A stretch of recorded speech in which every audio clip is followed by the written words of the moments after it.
Hi everyone and welcome to my channel, and today I'll be reading a Muichiro Listener by me.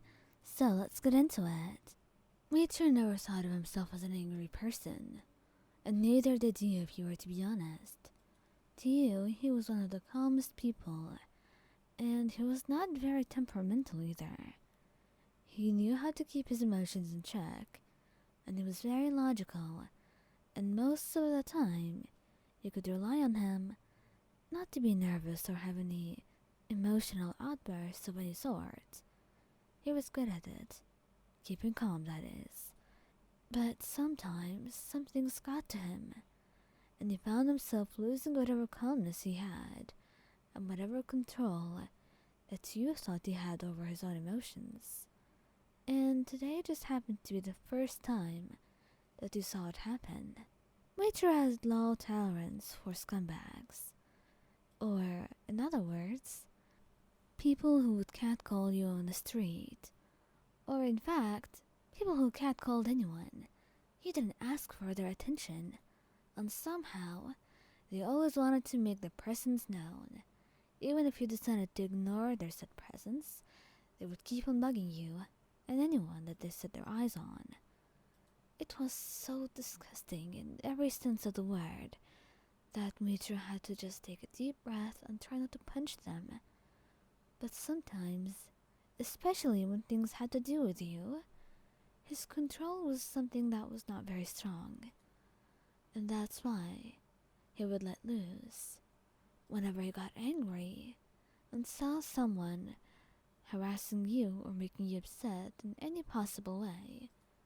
And he does not guess that being catcalled on the street repeatedly and being disrespected in such manner is very fun for you. That's why, after multiple warnings, and that guy not having any sense in his head to stop, Muichiro decides enough is enough, and he hits him, hard enough to knock him to the ground, and make you stand frozen in shock as you looked at the scene before you unfolding. Muichiro, holding the man by his shirt, and readying for another punch, and the man just being so, well, cowardly, that was the best way to put it. He seemed to be very defensive, apologizing and telling him he didn't mean much, and that he just had too much drink today, although it was very clear that he was not drunk in any capacity. But he didn't want things to escalate, and he did not want Muichiro to result into someone's demise. That's why he wrapped an arm around his and looked into his eyes. Muichiro, take a deep breath and look at me. And although he seemed to hesitate, looking between you and the guy for a couple moments, he then let out a soft sigh. Alright, Ryan. It's your choice. It's up to you what I do with him. I'm not the one who's harassed, he said, because in all fairness, he does not want to take that choice away from you. Wouldn't he be just disrespecting you like everyone else? It didn't make sense to him.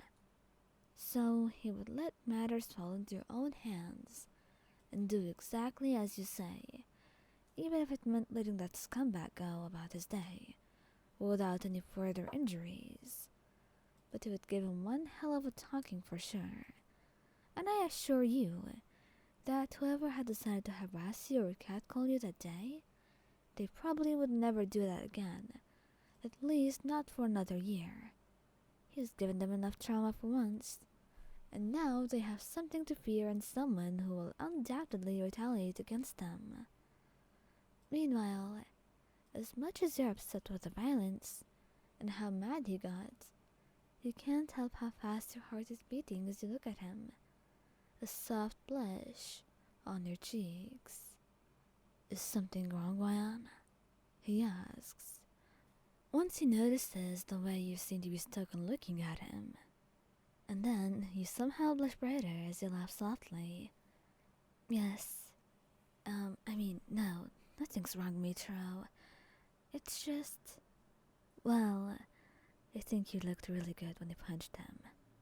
You say softly, and he finds himself smiling at that, wrapping an arm around your waist, bringing you closer as the two of you walk back to where you're originally going. I could punch him again for you if you want. That's not what I said. Well, technically it's not that different. Whatever you say. But I'm only saying, you looked really good. And so do you. But you always look good to me, Wayan. Are you saying you're just biased then? Well, I didn't say that. You're just trying to get me in the wrong here. I know. You ruffle his hair, tiptoeing on your feet to reach. And Muichiro finds himself melting into the touch. And eventually, he manages to take you to the restaurant, because the two of you are already out on a date. Perhaps that's why you were dressed so well. But honestly, Muichiro would be head over heels for you even if you were in your pajamas. That's how much he loved you. It was not about looks for him, though he will not deny that you look really good all the time. But, either way, he's happy to rid the world of another scumbag, even if temporarily so. He may be bound to return to that habit, but he knows it will be a good time before that asshole tries doing anything like that again. Not just with you, but with anyone. And he's more than willing to teach a dozen more. He'd be doing the world a service. And although you don't want to admit it, you know that as well. You just don't want to indulge him in whatever violence he does. But in reality, you don't mind if he punishes some evildoers like this. Sure, they didn't hurt anyone. Not physically, but they were hurting your feelings and endangering many people. You also don't know what they would have done if Muichiro was not there with you. So, you totally support him, just not openly so. You don't want him getting a little bit too ahead of himself in this. But you know, regardless of what you're saying, he has a good sense of what's right and what's wrong, and you trust him to do what he believes regardless.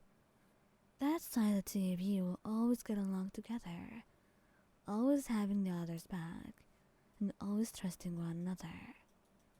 And the best thing about this is that this encounter did not ruin your date. Even better, Muichiro was kind of protective over you for the rest of that day, deciding to be more touchy than usual, which is something you would always love.